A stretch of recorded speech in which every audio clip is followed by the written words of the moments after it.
Welcome, everybody, to the middle of Horror Block here at AGDQ 2026. My name is BloodThunder. You can call me BT for short, and I'm no stranger to the GDQ stage. This is actually going to be my 29th event run. I started running at GDQs back in 2014, which is a very scary thought. But I bring that up because I don't want to say this lightly. Amnesia the Bunker is a run that it's probably the most excited I've been to be able to showcase not only the game, but the category as well. This game came out 2.5 years ago, and I've been fighting tooth and nail to finally get on the schedule. For 4 events, it's been on backup and has not made it in. Finally, GDQ staff and Games Committee were tired of me talking about it to them relentlessly. And they're like, all right, fine, you can do it. So here we are. I'm super excited for this. We do need to keep things rolling, so we're not gonna go over a lot of what this category is, but to keep things simple, what you need to know is yes, it's a speed run. So from beginning of the game to the end, we're gonna go as fast as possible. You've seen that all event. We're gonna be doing this glitchless, so we're not gonna have crazy out of bounds, clipping through walls, duplicating items, that sort of stuff. But the shell shock difficulty, if we go into new game, for those that are unaware, this game has plenty of different options. You can customize it to your liking. Shell shock is this game's very hard mode. It is the hardest standard mode before you actually get into custom, where you can adjust all of these wonderful sliders to your heart's content and max it out if you so choose. It's also the only one that requires you to run on the New Game Plus setting. Unlike a lot of other New Game Plus runs, this doesn't carry over anything from the previous save files you have.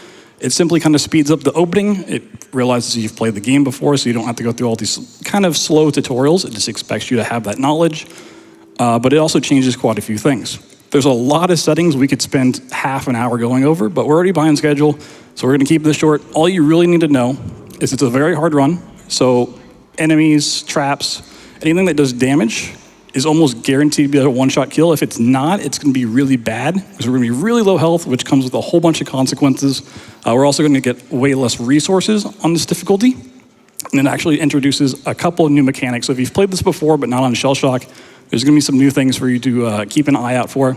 We're also not gonna have any time to really go over the story because of what this run is, which we'll get into. So we're just gonna start a new game. We're gonna skip the intro, which is lovely. And time will start once this load screen's over. We'll point it out, there's a little flicker in the bottom right-hand corner. There's a little lantern that pops up. And then once we do that, we are off to the races. There's really no downtime in this. It is quite a scary run. Even though I'm really excited, I'm also very nervous for how this is gonna go. This could be a 15-minute record, or we could go with the full 30 length. So time to start right now. And we're gonna go through a little waking up sequence. This is Amnesia the Bunker. We're waking up in a bunker. Surprise, surprise. In this bunker, we have one giant map broken up into 5 sections.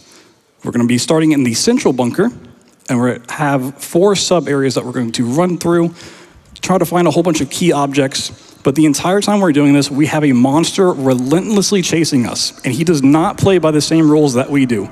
He can travel through a network out of bounds. He's gonna be looking for every movement we make. He's gonna be listening for every sound that we make, and he is going to hunt us, like I said, relentlessly. So my job is to run around, get a whole bunch of key objects, and try not to die. So even if I'm not commentating, I need to listen out for the beast, because that is a very important part of this run. We're gonna be running in the dark quite a bit. So if you ever wonder if speedrunners can get scared by the games, this is one of those cases. So a lot of items in this game are randomized. Not all of them though, so there's a fuel can there, which we're gonna use to power up a generator. Down here in the safe room, this is supposed to be your little comfort room.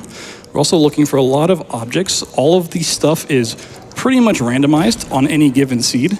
We actually got a couple of extra fuel cans, which is nice. Fuel cans are very important, one of the most vital resources in the game. We also have randomized codes, which is different every time you run the game. So it's gonna dump all of this fuel in this generator. And once we turn this on, we get both electricity and power flowing into the area, which has, once we get into the sub areas, a little bit of a different mechanic. But this is required for certain parts of the game. For the most part, we don't want to have it on if we're not required to have it, because it burns down really fast on this difficulty. So that first code is going to get us out of the safe room. And once we do this, the beast is going to spawn in. We're going to hear him start crawling through the ceiling. And we actually want him to spawn in. Over here, we're going to get a second code for a locker, because we're on our first quest to open up the sub area. So we're going to make a lot of noise, break some planks, toss some stuff around. So he is really trying to figure out where we are. So we got our code there. Look for some more resources. pick up that inventory upgrade. Maybe looking out for some tripwires. There he is, okay. We're just gonna run. We can hear his little feet chasing after us. And we want him kind of searching back there because we want to go into the locker room. We're gonna turn this down for later so we get a little bit more light in this area. But we don't want him to follow us into the locker room because it's kind of a dead end. Here's our friend Remy Lovato. Just kind of hanging out there. We're gonna try not to break any boxes so he doesn't hear us over here and use that code we just found to get the lockdown wheel out of this locker. So key items are not randomized. We know where they are, they're statically spawned, and we know how to get them. We'll check for another random code. That's not one we care about, so we're not gonna look at it. We'll look for any more resources. We can make use of just about anything. A gas grenade's pretty good. It's gonna be a bit of a pain here. So right on the other side of this door is where I need to put in this wheel and then turn it. It's also, for me, very scary because there is a hole here. These are the ghoul holes that he can go through. Rats also go through. They can block our path. So not only are items randomized, but a lot of dangerous traps are as well. So rats like these are very aggressive. And if you go near them, they will bite you and make you start bleeding. There's also explosive barrels, tripwires. So you can't actually get me here. Very close, very scary. He has a very long range on this difficulty. And typically if the monster realizes he can't get you, he's going to try to pass to you by going through a different ghoul hole that we saw. So we can actually hear him kind of despawning. There are ways to make him retreat temporarily. We cannot kill him.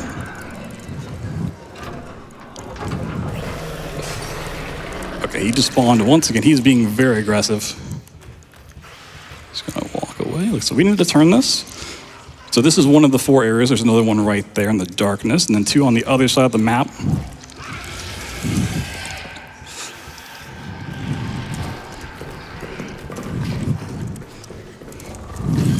Just gonna go back in here. This is not the easiest crouch jump to do.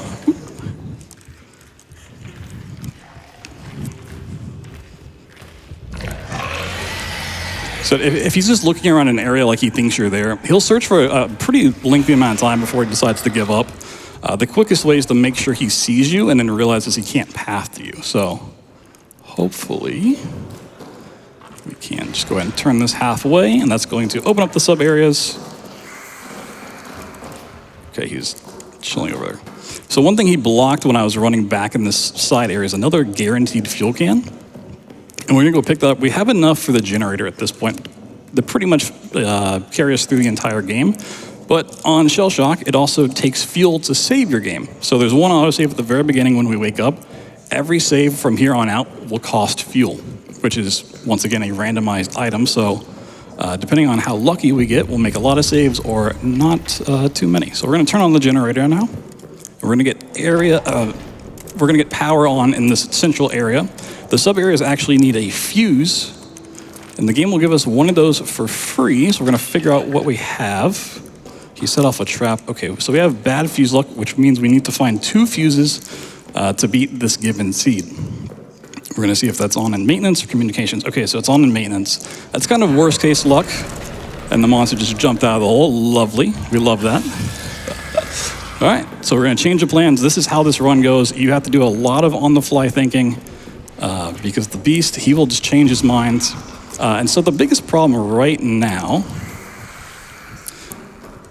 is the fact that when you take damage on this difficulty, you're gonna start bleeding. So you see this giant red glow around the edges of the screen. If we check my fingers here, this is our health system.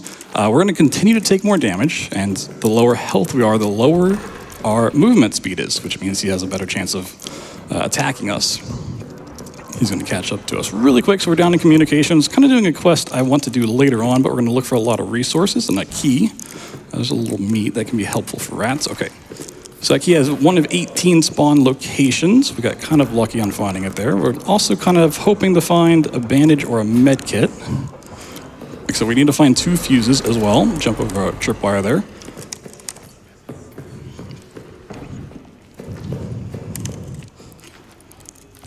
So where I am right now is communications, where we can get a code that we need later on.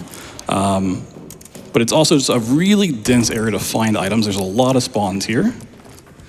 We're just trying to find as much as we can. The other area I was trying to go to, which is maintenance, is kind of one of the early areas where there's a lot of resources. And it also kind of starts the first kind of key item quest along the way. So he's down here looking for us. We didn't really find much of anything, which is also not great. So we're gonna leave here, go back to the central bunker, and try to make our way over to maintenance. He is being a bit of a pain here. So he's already like gotten fast enough that he's going to probably cut me off if I run through here, but we're just gonna go for it. Okay, in the maintenance, hopefully we can find 2 fuses here. One will do. We can find another one in the prison or the arsenal section. So we're just gonna look for more resources here. See what we can find. And at the very end of maintenance, like I said, there's a code that we need to get a wrench. The wrench doesn't have many uses. It opens these little grates that we'll see along the way. There's only one time that's required. There's 1 fuse right there. That's pretty good. Say hi to our friend, the rat. The biggest obstacle for us in this section is not actually the beast. It is the rat. So we're gonna maybe take care of the beast for just a second here. Okay. So if you do any sort of damage to the beast, he will retreat for a certain amount of time. That is also semi-randomized, especially in this difficulty, he has a tendency to just to run back out. So he'll go in the hole for X amount of time, and then he can just basically respawn instantly if he wants, but we're gonna hope that keeps him at bay.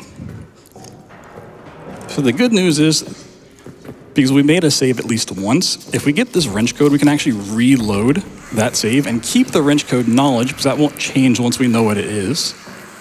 And we can actually get rid of all of this damage, but the scariest part of maintenance is this tunnel here, known as the rat tunnel. It has 3 potential spawns for rats to be in, which they are not. It's actually clear, which is really lucky.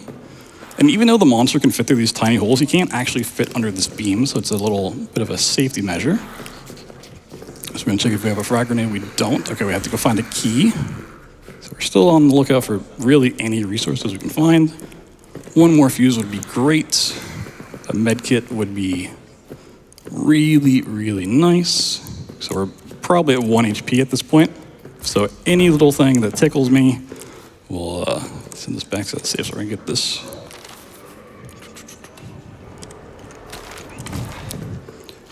Yeah, so the beast is already back out. So I'm gonna throw that grenade, which is gonna take a second to actually kick off. He's just gonna run past it anyways. Okay, this is really bad. We're probably just gonna have to reload that save. Unless we can outrun him. The problem is the gas that I just threw. So yeah, okay, that's the nature of how this run goes. But that's the cool thing about this game. It says there's a lot of ways to overcome different obstacles. There's a lot of information that we just got from doing all that. Even though I lost a lot of those resources along the way, now I'm back at full health. I can run through here. We can actually probably just get past this monster this time around, because every time it's a little bit different. It actually knocked me into it this time, okay. So there's a map change right here, which when you change maps, even if there's one big one, things get a little bit weird. So we're gonna hopefully make him forget about us, because now I know the rat tunnel is clear, and he's gonna kind of leave me alone enough to run past all this. I can grab that frag grenade. Instead of having to go and get the fuse from the chapel, we can actually just use this frag grenade to blow open the area we're trying to get to. So it's held by a wooden door on the left side here. It's a little scary because the rats are there. Okay. So we're also gonna check for some stuff in here. A med kit is great. I'm gonna look for 1 more fuse. So there's actually 3 guaranteed frag grenades in here, which is really nice. It's big. And a med kit's not only going to stop our bleeding, but heal us all the way back up.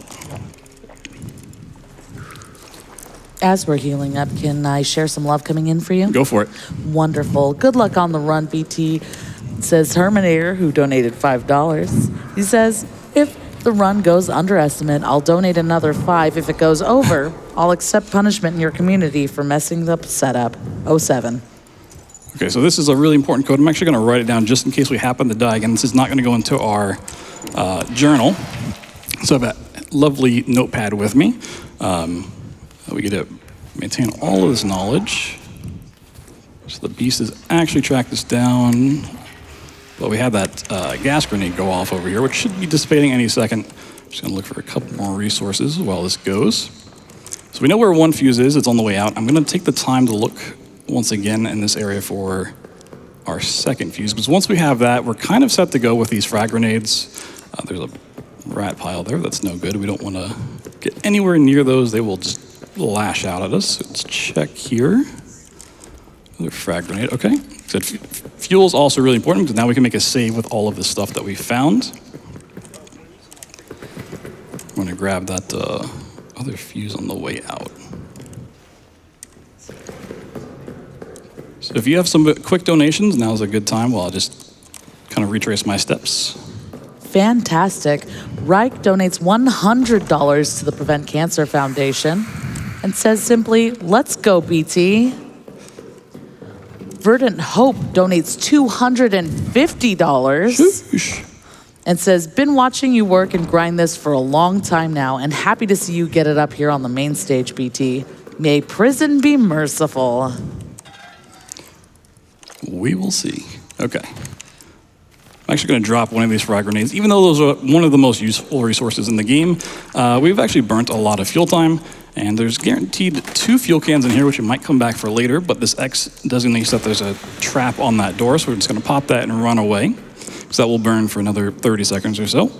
And the monster, at some point, took some damage to the gas, so he's retreated. We'll see when he comes back. It, once again, could be at any point, but we're going to make some progress along the way. So we're going to come back to the safe room, put another fuel can in the generators. Like, we still have plenty of time. Each fuel can on this difficulty is about 2 minutes and 45 seconds worth of the generator being on. We're also going to take time to save yet again. So we got that one code.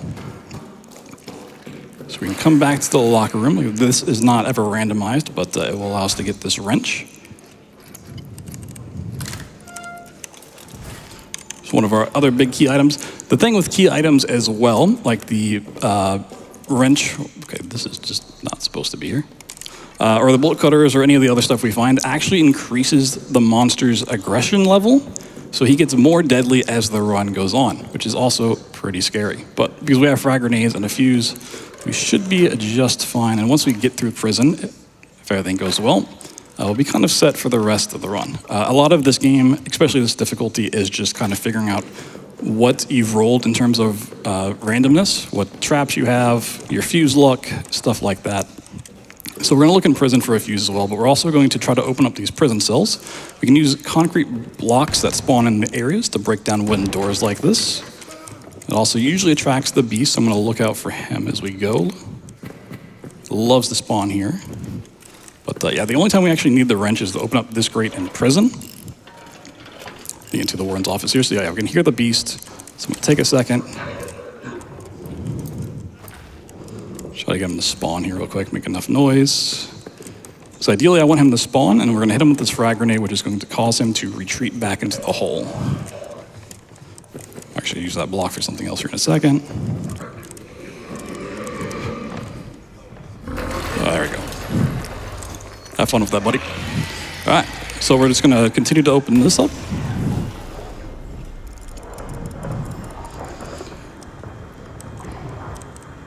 The nature of this area, he really has a fun time with, because it's a really small area, so with how this is all programmed, he has a tendency to come back out of the holes faster in prison than anywhere else. So we're going to run up here, grab the bolt cutters from the cell with the prisoner in it. We're going to leave him alone as kind of bait. We're going to look for some more resources while it's going on. So we need to find one more fuse. Just gonna ignore that scene. There's our other fuse. Okay, so gonna try to damage the beast one more time. We'll see where he runs to. Okay. Whenever he takes damage, he just kind of like picks a hole that he wants to on the map and he'll run towards it, and sometimes that's right where you're standing. So now that we have the bolt cutters, one of the most useful key items in the game, it can actually let you disarm traps and just take whatever the trap is. So if it's a frag grenade, a flare, or a gas grenade, you just get that resource. So it's really, really handy. It also lets us cut bolts open, like chains and stuff like that, padlocks, and gets us access to more areas. So we're gonna drop the fuse off because our inventory is very limited. We're going to make another save here. We're gonna bind this way. Now we're gonna do a little bit of a cheeky strat, kind of like we did with the wrench code in maintenance. So we're gonna run down to communications where we already kind of know where that key is that we need. We need to put the key in the door, and we need to pull a switch in the very back of the area so that we can get the code for Arsenal. Once we know what that code is, we can reload the save we just made, get all of the generator fuel time that we just spent back, all of these resources, including this fuse. When you put it in the box, you can't get it back out. It's gone forever. So we're just gonna turn on some lights, hopefully keep the monster at bay. This doesn't really help out that much on shell shock difficulty, but it can be a little bit useful, and it makes for a better viewing experience, so we'll do that. Gonna find our key once again, there it is. So it doesn't really matter about any other resources because once we reload the save here in a second, anything we pick up, anything we do just goes away. We're only interested in the code at the very end. So you go back here. This hallway is filled with a lot of tripwires, and it's a big dead end, so if the beast happens to come out, we're gonna have to use another frag grenade. There might be some rats around this corner. Yep. They're having a real fun time. There's multiple ways of dealing with that. You can use a thing of meat, a flare, any sort of damage. The beast will actually scare them off if he gets close enough. So the great thing about this game is there's a lot of ways to do so many different objectives in this. But there are some key points, like we need the items, so you can hear the beast chasing us. Like, so we don't really care at this point, as long as we get up here and get the first 3 digits of this code. All codes in this game are 4 digits, but we can just spin the last one, kind of brute force it. So we're gonna find out what this is. 21 left. Code is 1. Okay, 6. Okay, so we're gonna reload, so we undo all of that progress we just made, but we get that code. So now we go into the Arsenal section of the game, which is kind of 2 parts, Arsenal proper, and also the tunnel segment, which is a really interesting one. We also got that fuse back. And the last time we need fuel on or power on, electricity on in this game is actually in the tunnel section. We need to lower some water using a water pump. Once that's done, we don't care about the generator anymore. If it runs, that's cool. It lets us see a little bit more, but if it runs out, we'll just use all of our remaining fuel for saving. There's only 2 spots in this game where you can save on this difficulty. Lower difficulties have more save potential, but the safe room and a spot here in tunnels. Just look for some more resources real quick. Ooh, what is that? Another frag grenade. We'll take that. Are the only spots here where you can save. It costs fuel no matter what, but the required use of the bolt cutters is for this chain right here. So what we're gonna find in the tunnel segment after we do some hopefully cool jumps to avoid walking in the water. Let's try that one more time. Are the final 2 key items that we need to escape the bunker. We're gonna find the detonator handle here, and then Arsenal, once we come back, is where we're gonna find the dynamite bundle. So this is going to allow us to just blow open a giant hole and to get into the final chase sequence. So we've lowered the water. We're gonna sneak past here. And we're entering the home of the blind shotgunner. This is the only area of the game that does not feature the beast. There's no ghoul holes for him to traverse to make his way over here. Instead, we get the blind shotgunner, who is even more lethal on this difficulty. If he hits you at all, you're dead. There's no surviving it. And kind of like the beast, he's just listening for us. In fact, the first line he says once he knows you're in the area is, "I hear you." He's gonna start just firing. Luckily, there's a really cool way to kind of avoid him knowing that we're in the area by playing the floor as lava. It's something I discovered when I spent dozens of hours reading through script files and looking at the map and the different level editors. So we're gonna jump up on this barricade. And there's a trigger once you jump over this and land on the floor that says, "You've jumped over this, he should start chasing you." But like I said, if we play the floor as lava and get over here, he's just gonna kind of sing to himself for a little bit. We're gonna look for a brick. We didn't get one. It's in a different spot. So we can just blow this door open real quick. Don't worry, he's not going to hear this. So in this room is our detonator handle and an inventory upgrade. We're going to grab that. He will hear us on the way out because we're not going to take the time to play the floor is lava again. We're just going to jump out of here. Just going to start firing, which can be scary. There is a chance he can shoot you as you jump out of there, but we've now done with the shotgunner, and we have our detonator handle. We need the dynamite bundle over in the actual arsenal, and then we are clear to run to the end of the game. Easier said than done. The arsenal segment is a giant maze-like area that's filled with a lot of wooden barricades, traps, rats. It's kind of meant to be one of the harder areas of the game. We'll see what happens. Hopefully, the beast will just kind of follow us in there. He'll break a lot of those wooden barricades for us, hit an explosive barrel, and then retreat into the wall so we can have a nice run straight back out. Do some more cheeky jumps to just get around having to kind of push some items. Okay, so I have another flare there. It's kind of nice. Flares are a great way to get rid of rats quickly. So I'm just going to bind a couple things before we head in here.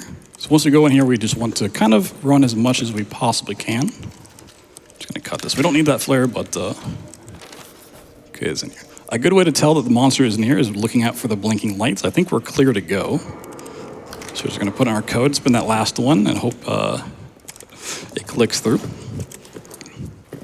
So yeah, the beast is not in here, so what we're going to do is actually try to make enough noise that he comes looking for us. We can actually push this. This barrel is really cool. It's known as the rat crusher, because if there's rats there, they get crushed. That's just something actually in the script files. It's a dev name. So here comes the beast. We're going to let him continue to come after us, and if we listen really carefully, here in a second, he'll break a barricade that has an explosive barrel tied to it, and he'll just take the damage. As we grab the dynamite bundle. Oh, he's really far back there, okay. We might just try to hit him with the frag grenade then. Maybe we can even watch it happen. Oh, here we go, listen for it.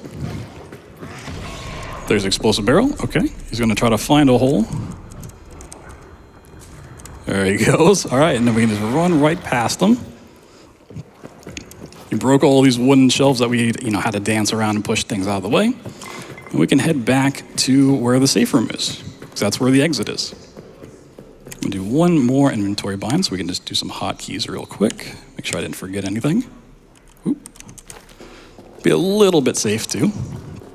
You know it is a marathon, so we don't want to get too risky with it. And there's our exit way over there. We're gonna make a pit stop just to save. He can sneak up behind you here because he just retreated into the wall. It's very unlikely. I've only ever had it happen twice in like over 200 seeds of playing this, but yeah, we're just gonna plug these things in. And now blowing this up is not the end of the run. We're not quite done. This just gets us into the final sequence of the game, which there's a lot of really cool ways, once again, of dealing with it. You can, for example, find a toy back in the tunnel segment with the shotgunner that will distract the beasts for lore reasons that, once again, we don't have time to get into. Just play the game. It's really cool. One of the best modern horror games. Can't speak highly of it enough, but we're going to drop into the final map here. And we're going to grab a box, because we're not going to distract them with the toy. We're not going to drop them into the void, anything like that. The quickest and easiest way to deal with this final encounter is to simply stack some boxes. So we're going to try to get a cool little boost off this slope. And we're going to see the monster spawn up on the left here. It's going to be a little aggressive. And we're going to hope we can just get right by him, push these blocks, and then jump over this wall. Before he gets over here, a little scary. Ooh. And we are just about done. We just need to push these rocks up here, fall out of the bunker, and we have survived. So it's not just a speedrun, this is a full challenge, and I'm so happy we actually made it through.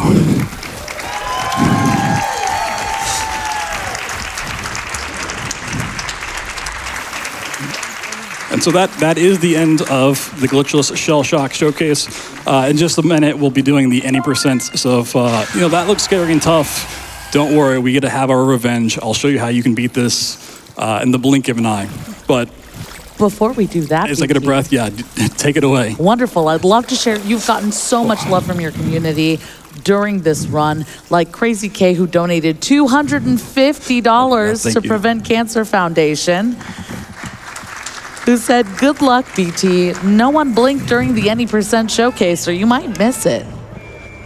We also got a $10 donation in from the world's bravest sewer rat, who says, "Staying up way past my bedtime because I need to see BloodThunder slay this run, even if it means braving it through all the scares. Here's for Horror Block. Let's get cozy." You know, world's bravest sewer rat had one more thing to say, though, because they donated $5 a little bit later and said, "Sorry, BloodThunder, I wasn't trying to bite. I was just giving you a high five with my teeth." We also got in a $50 donations from Tone Loki, who says, "Love BloodThunder runs, and this one is giving me the best kind of anxiety. Keep up the awesome work, BT and GDQ." You can do one more. Oh, great. $5 donation came in from Lunar Eagle 304, who says, "Good luck on the run, BT. I always enjoy watching your runs." Smiley face. Thank you, thank you. Yeah, I'm so glad everyone donated for the Any Percent showcase. It is really short, you know, but I'm gonna try to make your money go the extra mile if I can. So Amnesia the Bunker runs on the HPL3 engine, which is the same engine that Frictional Games used for Soma. You know, I'm wearing my Soma hoodie for good luck here. It paid off. So it has a whole host of really cool tricks, which makes this incredibly short. So we're going to, we can also do this on Shell Shock. It doesn't matter the difficulty. It's going to be the same. So time's once again going to start after this load screen goes through. So we're going to look out for that bottom right-hand corner flicker of the lantern once it goes through. And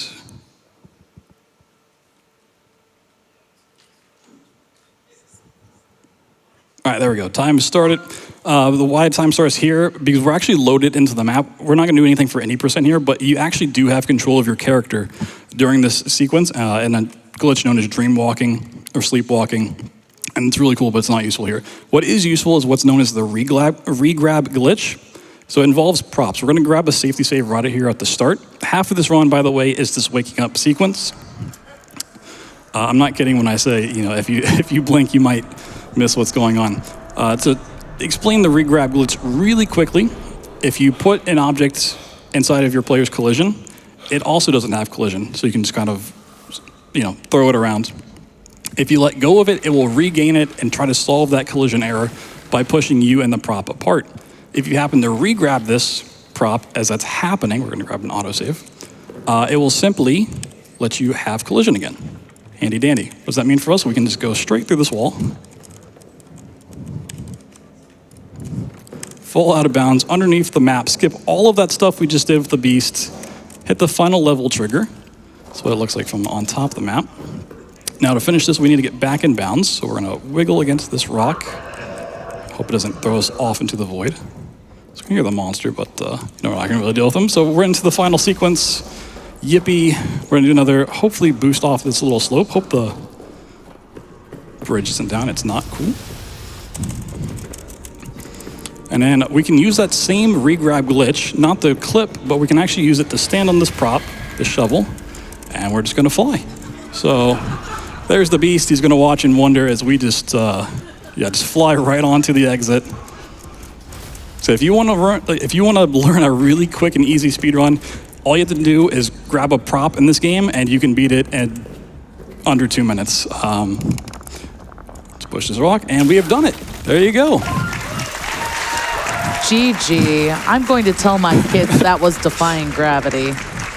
So just to wrap things up quickly, because we are behind schedule, you know, we got to get to these other amazing runs coming up. You'll actually see me on the next couch as well. Shout outs to my amazing community who continues to support me. Like I said, I've been coming to GDQ since 2014, and they just keep coming back and helping me and inspiring me to keep running games like this. Shout outs to everyone behind the scenes here for putting on this event and keeping it just running as smoothly as it does. It's incredible to watch every single time. And a big shout outs to Frictional Games for making all of these stuff Amnesia: The Dark Descent was one of my first speedruns back in 2013. I've run all their games. Like I said, I'm wearing my Soma hoodie for good luck. Really looking forward to Ontos. Looks really cool. So Frictional Games, if you want someone to come play test it, maybe, so this any percent stuff doesn't happen, you know where to find me. I'd love to work with you. But that'll do it for me. Thank you so much for watching, so much for getting that incentive met. And yeah, stay tuned for some amazing horror games coming up.